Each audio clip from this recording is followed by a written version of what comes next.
Welcome back to Fanterism. Tonight, we confront a narrative of immense consequence, a story that has shifted from the corridors of power to the stark reality of a personal health battle. We're talking about the presidency of Joe Biden, a term that began amidst unprecedented national turmoil and the recent sobering news that has cast his legacy and his future into a new, uncertain light. This isn't just a look back at a political tenure. It's an examination of leadership under immense pressure, capped by a profound human challenge that touches us all. In this episode, we'll journey through the defining moments of the Biden administration, the legislative victories, the crises faced, and then the shocking health diagnosis that emerged in May 2025. We'll unpack what this means for the man, his family, and how history might now view his time in office. Brace yourselves as we explore a presidency forged in fire and a fight for life that has captured the world's attention. The fallout was catastrophic. Businesses were shuttered, millions had lost their jobs, and there were legitimate fears of a prolonged global recession, potentially even a depression. Beyond these immediate crises, the country was contending with deep-seated political and social divisions, raw and exposed after a tumultuous election cycle and the shocking events of the 6th of January at the U.S. Capitol. It was against this backdrop of profound national unease that President Biden introduced his overarching philosophy, investing in America. This wasn't just a catchy slogan. It signaled a fundamental belief in the proactive role of government to tackle massive challenges, to invest directly in the American people, its communities, and its physical infrastructure, echoing perhaps some of the most ambitious undertakings of past administrations, all framed within his often stated economic principle of building the economy from the bottom up and the middle out. This vision rapidly materialized into two colossal legislative pushes that would come to define his first year and set the trajectory for much of his term. First, and with remarkable speed given the usual pace of Washington, came the American Rescue Plan in March 2021. This was a staggering $1.9 trillion package, framed unequivocally as an emergency response to the multifaceted crisis. Its components were vast and aimed at immediate impact. It authorized crucial direct economic impact payments, those $1,400 checks, to most American households, designed to provide immediate financial relief and stimulate consumer spending. It significantly bolstered and extended federal unemployment benefits, offering a critical safety net for the millions who had lost their livelihoods and were struggling to make ends meet. A substantial portion was dedicated to supercharging the national COVID-19 response, pouring billions into accelerating vaccine development, streamlining the complex logistics of nationwide distribution, establishing mass vaccination sites, and funding robust public health outreach programs. Beyond direct pandemic response, the ARP channeled substantial aid, hundreds of billions, to state, local, and tribal governments that were facing catastrophic budget shortfalls due to plummeting tax revenues, enabling them to avoid devastating cuts to essential public services like education, law enforcement, and emergency response.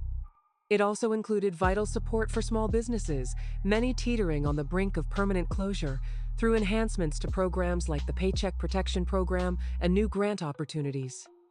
Crucially, and with profound social impact, the American Rescue Plan temporarily expanded the child tax credit, a move credited with drastically reducing child poverty in the United States, albeit for the period it was active.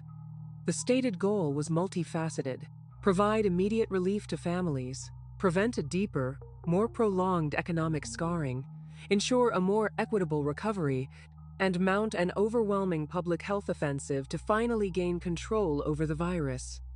However, the sheer scale of this spending immediately ignited fierce debate, with critics arguing it was excessively large and risked overheating the economy, potentially unleashing the very inflationary pressures that would later become a significant challenge. Then, By November 2021, after months of intense, often painstaking negotiations that tested the limits of his administration's deal-making abilities, President Biden secured what many observers, both supporters and skeptics, acknowledged as a genuinely landmark legislative achievement: the Bipartisan Infrastructure Law, formerly known as the Infrastructure Investment and Jobs Act. This was the more traditional, tangible rebuilding component of his overarching vision, the kind of investment in public works not seen on such a scale for generations.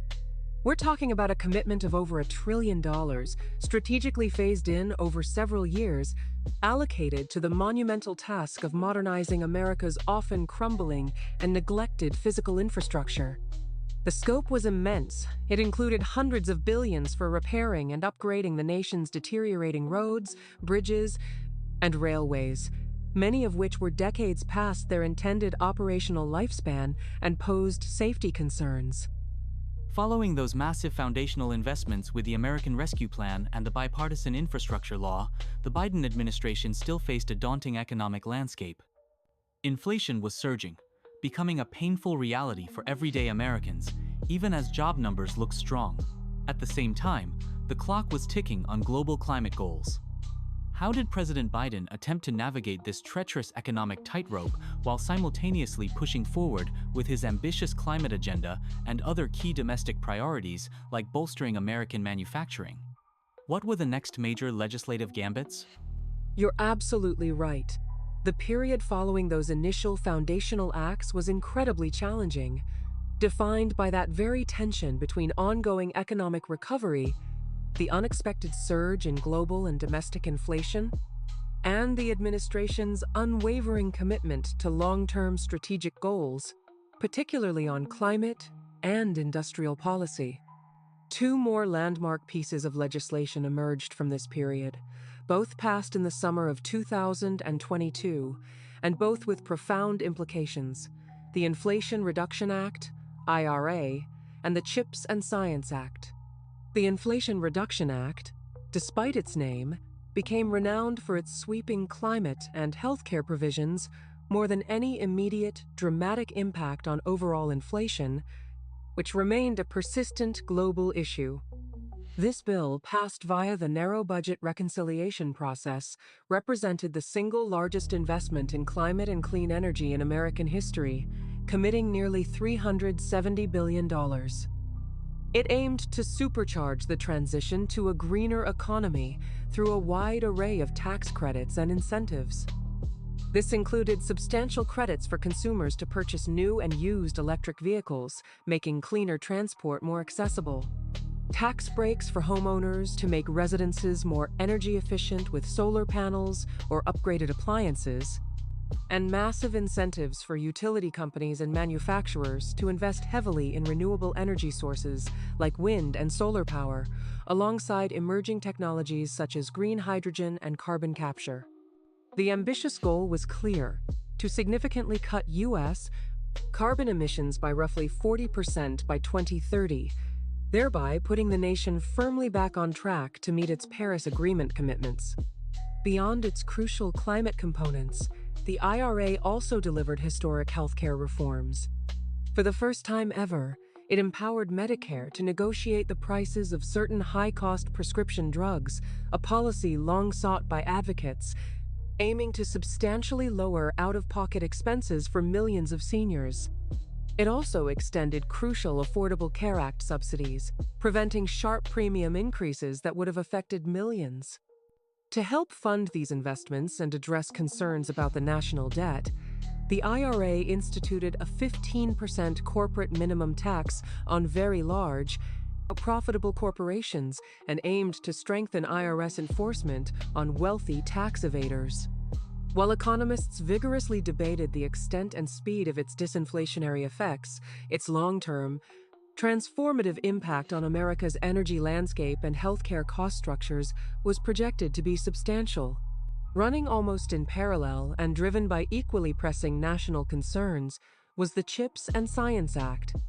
The COVID-19 pandemic had starkly exposed critical vulnerabilities in global supply chains, particularly for essential components like semiconductors, the those tiny, intricate chips that are the lifeblood of the modern world, powering everything from our smartphones and automobiles to advanced medical equipment and sophisticated defense systems.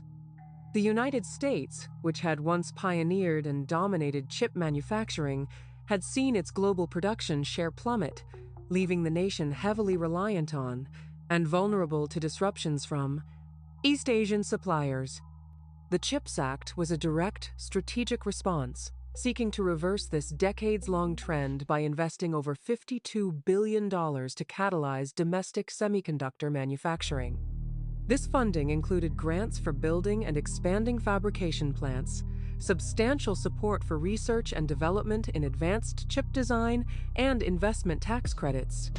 The explicit aims were multifaceted to bolster U.S. national security by reducing its dangerous reliance on foreign chip producers, especially amid rising geopolitical tensions, to create thousands of high-paying American manufacturing and construction jobs. To mitigate the risk of future supply chain disruptions that could cripple key industries, and to spur American innovation in next-generation chip technology to maintain a competitive edge globally, particularly with respect to China. The science portion of the Act also authorized significant new funding for fundamental scientific research and development across various critical fields. While President Biden was grappling with enormous domestic challenges, from the pandemic and economic recovery to inflation and his ambitious legislative agenda, the world stage offered no respite. He came into office promising to restore American leadership and rebuild alliances, but he faced a cascade of international crises. From a revanchist Russia and an increasingly assertive China to long-simmering tensions in the Middle East and the dramatic end to America's longest war. How did his administration navigate this incredibly volatile global landscape? You've hit on a critical dimension of the Biden presidency. The America is Back declaration was central from day one, signaling a decisive shift from the prior administration's unilateralism. President Biden quickly re-engaged with international institutions, rejoining the Paris Agreement and the WHO, and predicated his foreign policy on rebuilding alliances, especially with democratic partners, arguing collective strength was vital against global threats. However, this commitment was immediately tested by intense, overlapping international crises. The most defining challenge was Russia's full-scale invasion of Ukraine in February 2022. After initial warnings and attempted diplomacy, President Biden led an intensive effort to forge an unprecedented international coalition. This involved rallying NATO and global partners for crippling economic sanctions on Russia targeting its finances, oligarchs, and key industries to isolate Moscow and degrade its war capacity. Simultaneously, the U.S. became Ukraine's largest provider of military and humanitarian aid, supplying billions in weaponry and support. The conflict spurred remarkable NATO unity and resolve, significantly bolstering its eastern flank and leading historically neutral Finland and Sweden to seek membership, reshaping European security. Biden's leadership was crucial in maintaining this coalition, balancing support for Ukraine with avoiding direct NATO-Russia conflict. Meanwhile, relations with China presented a persistent, multifaceted challenge, framed as strategic competition. The U.S. countered China's increasing assertiveness, its coercive economic practices, human rights abuses against Uyghurs and in Hong Kong, and actions regarding Taiwan, where U.S. commitment to self-defense was reaffirmed. The administration strengthened Indo-Pacific alliances like the Quad, US, Australia, India, Japan, and AUKUS, Australia, UK, US, to counter Chinese influence, while stressing the need for guardrails to prevent competition from veering into conflict and seeking cooperation on global issues like climate change. The Middle East remained another complex, volatile theater. The Israeli-Palestinian conflict continued to flare, demanding U.S. diplomatic engagement for de-escalation and humanitarian assistance, particularly in Gaza. The Biden administration also grappled with the challenge posed by Iran's nuclear program, attempting, though ultimately unsuccessfully during his term, to revive or replace the Joint Comprehensive Plan of Action, JCPOA. Beyond these headline issues, the U.S. navigated a web of regional rivalries, civil conflicts, and the persistent threat of terrorism. And then, of course, there was the withdrawal from Afghanistan in August 2021. President Biden followed through on the decision to end America's longest war, a goal shared by previous administrations. However, the execution of the withdrawal was widely criticized as chaotic and ill-prepared, leading to the rapid collapse of the Afghan government and the swift return of the Taliban to power. Heart-wrenching scenes from Kabul airport, as Afghans and foreign nationals desperately sought to evacuate, dominated global headlines. The withdrawal raised significant questions about U.S. planning and intelligence, sparked a humanitarian crisis, and led to intense scrutiny regarding the impact on U.S. credibility.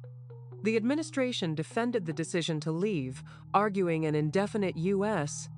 military presence was unsustainable, but the manner of the departure undeniably cast a long shadow over its foreign policy record. Managing these simultaneous, often intersecting global crises required an immense diplomatic effort and a constant reevaluation of priorities in a world that seemed, indeed, to be on fire. While President Biden was projecting American leadership on a turbulent global stage, the home front presented its own relentless set of pressures. Beyond the major legislative pushes, his administration was constantly battling fierce political headwinds and intense public scrutiny over a range of persistent domestic issues. What were these major domestic burdens that defined the latter part of his term? And how did the constant examination, particularly concerning his age and fitness for office, ultimately shape his political future and the decisions he made? You're pointing to a crucial reality of the Biden presidency: the immense, often unseen burdens that went far beyond legislative agendas and international summits. Domestically, several critical issues became persistent sources of pressure, significantly impacting public opinion and the administration's standing. First and foremost, as we've touched upon, was the relentless sting of inflation. While the administration could point to strong job growth and low unemployment, the day-to-day reality for most Americans was the rising cost of everything, from groceries and gasoline to rent and utilities. This economic pain deeply affected consumer confidence and became a dominant and often negative lens through which many viewed the administration's performance, regardless of other economic successes. It was a constant political battle to address these concerns and communicate a path forward. Another major and highly contentious domestic challenge was the situation at the U.S. southern border. The administration faced record numbers of migrant encounters, creating significant humanitarian concerns and immense logistical challenges. The debate over border policy was intensely polarized, with critics on one side demanding stricter enforcement and decrying what they saw as a crisis of control, while advocates on the other pushed for more humane treatment of asylum seekers and comprehensive immigration reform. The administration found itself caught in the middle, attempting various policy responses from diplomatic efforts with regional partners to enforcement measures and calls on Congress for legislative solutions, but the issue remained a potent political weapon and a source of widespread public dissatisfaction. Beyond specific policy battles, the Biden presidency was characterized by an extraordinary level of public and media scrutiny, magnified by the deeply partisan environment. Every decision, every statement, every public appearance was dissected and debated. His approval ratings, after an initial honeymoon period, settled into a challenging range, reflecting the nation's divisions and the weight of the problems it faced. This constant examination inevitably extended to very personal aspects, most notably President Biden's age and perceived cognitive fitness. As the oldest president in U.S. history, his every verbal stumble or moment of apparent fatigue was amplified, fueling a persistent narrative among critics and a source of concern even for some supporters. This narrative reached a critical flashpoint with the release of Special Counsel Robert Hur's report in early 2024. While the report investigated Biden's handling of classified documents after his vice presidency and ultimately recommended no criminal charges, its commentary on his memory proved politically explosive. Hur described Biden as a sympathetic, well-meaning, elderly man with a poor memory, citing instances where Biden apparently struggled to recall key dates and events, including, according to the report, when his son Beau died. The White House and Biden himself vehemently pushed back against this characterization, calling it inaccurate, politically motivated, and inappropriate. However, the damage was significant, providing potent fodder for political opponents and further cementing public anxieties about his fitness for the demanding office, especially as the 2024 election cycle was gearing up. All these cumulative pressures, the persistent economic anxieties, the intractable border situation, the unyielding public scrutiny, and the pervasive questions about his age and acuity, dramatically underscored by the Hur report, undoubtedly took a heavy toll. While President Biden had initially signaled his intent to seek re-election, the political landscape became increasingly difficult. As reported by various outlets in mid to late 2024, and culminating in what sources described as a deeply considered decision, President Biden ultimately chose not to pursue or formally withdrew from a second term. The reasons cited in public discourse and by commentators pointed to a confluence of these factors: the challenging approval numbers, the personal toll of the office, the relentless attacks on his fitness, and perhaps a pragmatic assessment of the Democratic Party's chances in the upcoming election. It was a momentous decision, effectively making him a lame duck president for his final months and setting the stage for an accelerated and somewhat tumultuous Democratic primary process. These were the heavy, often unseen burdens that defined the closing chapters of his active presidency, leading to a political turning point that few might have predicted at the outset of his term. After the monumental decision to step away from a second presidential run, a decision seemingly born from immense political and personal pressures, the world assumed Joe Biden might transition to a quieter phase of life. But then, in May of 2025, came news that was truly shocking, a development that transcended politics entirely and spoke to a deeply personal, human struggle. What was this startling announcement, and what did it reveal about the private battle former President Biden was now facing? You're right. The news that emerged around May 18th and 19th, 2025, sent ripples of shock and concern across the nation and the globe. After navigating the intense pressures of the presidency and making the difficult decision regarding his political future, former President Joe Biden's office released a statement that was both stark and deeply sobering. The 82-year-old statesman had been diagnosed with an aggressive form of prostate cancer. This wasn't just an early-stage, localized concern. The diagnosis was far more serious.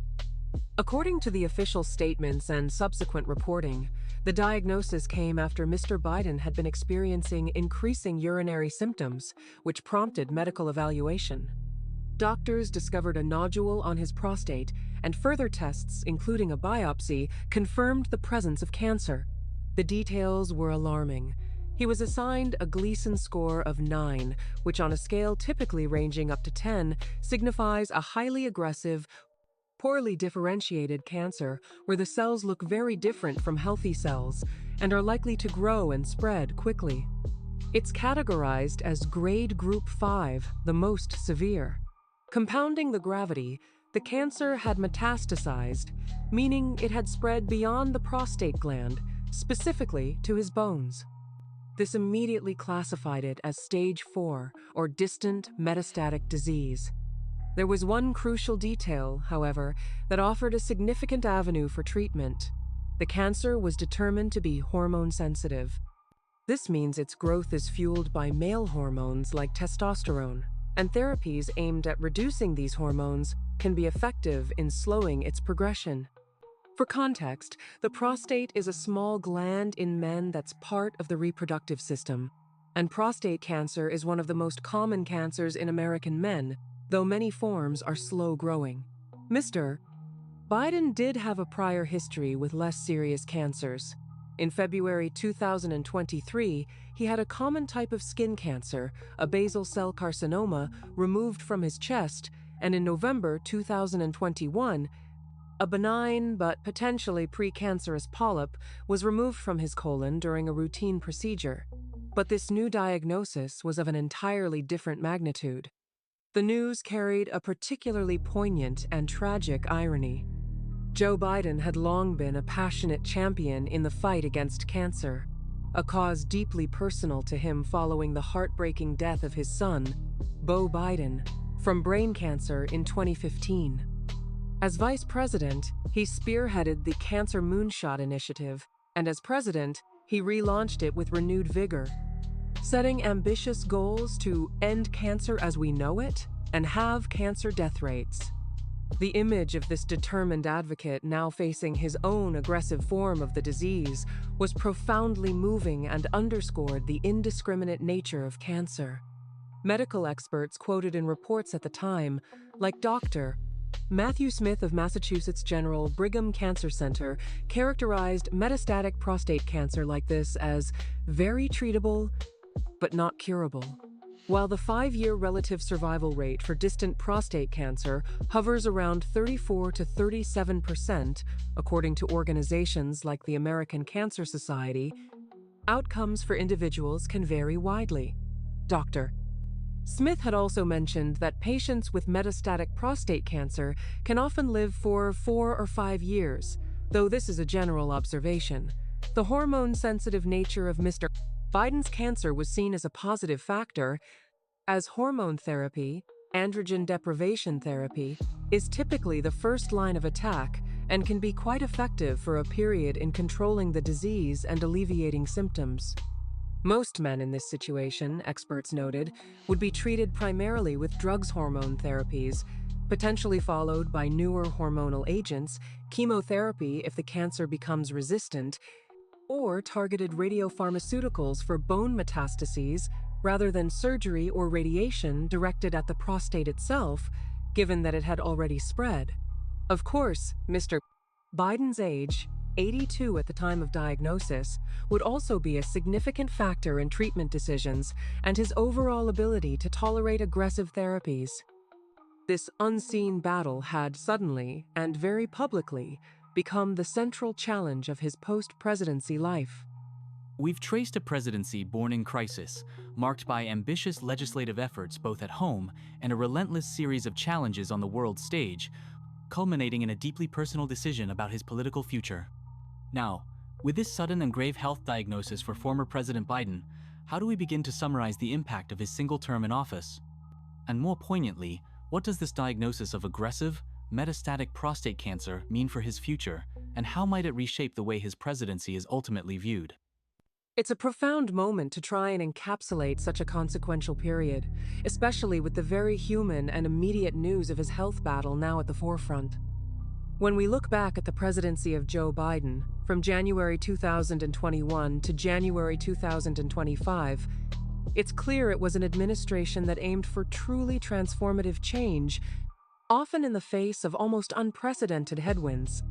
His team would point to a string of significant legislative victories, the American Rescue Plan, which they credit with staving off a deeper economic catastrophe and funding a massive public health response to COVID-19, the Bipartisan Infrastructure Law, a once-in-a-generation investment to modernize the nation's physical backbone, the Inflation Reduction Act, the largest climate investment in U.S. history, which also aimed to lower healthcare costs, and the CHIPS and Science Act, designed to revitalize American manufacturing and technological leadership. These were not minor adjustments. They were bold, large-scale attempts to address long-standing issues and prepare the country for the future. On the world stage, President Biden undeniably re-engaged with allies, proclaiming "America is back" and working to restore traditional alliances. His leadership was pivotal in forging and maintaining a strong international coalition to support Ukraine against Russian aggression, and he sought to manage the complex, strategic competition with China. He ended America's longest war in Afghanistan, a decision that, while fulfilling a promise, was met with widespread criticism for its chaotic execution. Domestically, his term was also marked by persistent challenges that often overshadowed legislative wins. The painful surge in inflation that eroded public confidence, the deeply divisive and ongoing crisis at the southern border, and the ever-present political polarization that seemed to make consensus on many issues nearly impossible. And, of course, there was the constant scrutiny of his age and fitness, a narrative that culminated in the damaging Hur report and likely played a significant role in his ultimate decision not to seek, or to withdraw from, a second term.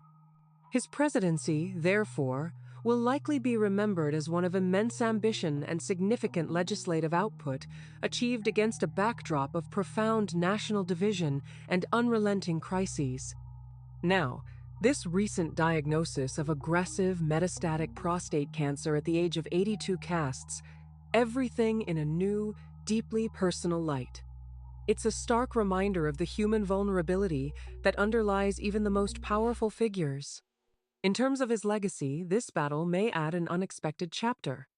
The courage and resilience he shows in facing this illness could resonate deeply, perhaps allowing people to see the man behind the political figure in a different way. It certainly brings a tragic poignancy to his Cancer Moonshot initiative, making his commitment to that cause even more profound and personal in retrospect. His post-presidency, which many might have envisioned filled with elder statesman activities, will now inevitably be dominated by his health, his treatments, and his fight against this disease. As for the outlook and prognosis, it's critical to rely on what medical experts have generally stated for such conditions. The cancer is aggressive, it has spread to the bone, and at his age, any serious illness presents significant challenges. Experts like Dr. Matthew Smith, quoted in initial reports, characterized metastatic prostate cancer as very treatable, but not curable. The fact that his cancer is hormone sensitive is a positive sign for the initial efficacy of hormone therapy, which can often control the disease and manage symptoms for a significant period. Some experts have mentioned that patients in similar situations might live for, on average, 4 or 5 years. But it's crucial to emphasize this is a general statistic, and individual outcomes vary greatly based on response to treatment, overall health, and the specific course of the disease.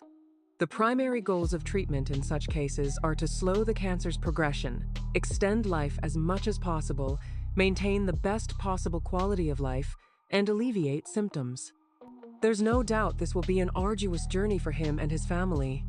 In the immediate term, this very personal struggle for health and time will likely, and understandably, overshadow many of the political postmortems of his time in office. His legacy was already being forged in the fire of intense political and global crises. Now it is also being defined by an equally profound personal battle, a fight for life itself.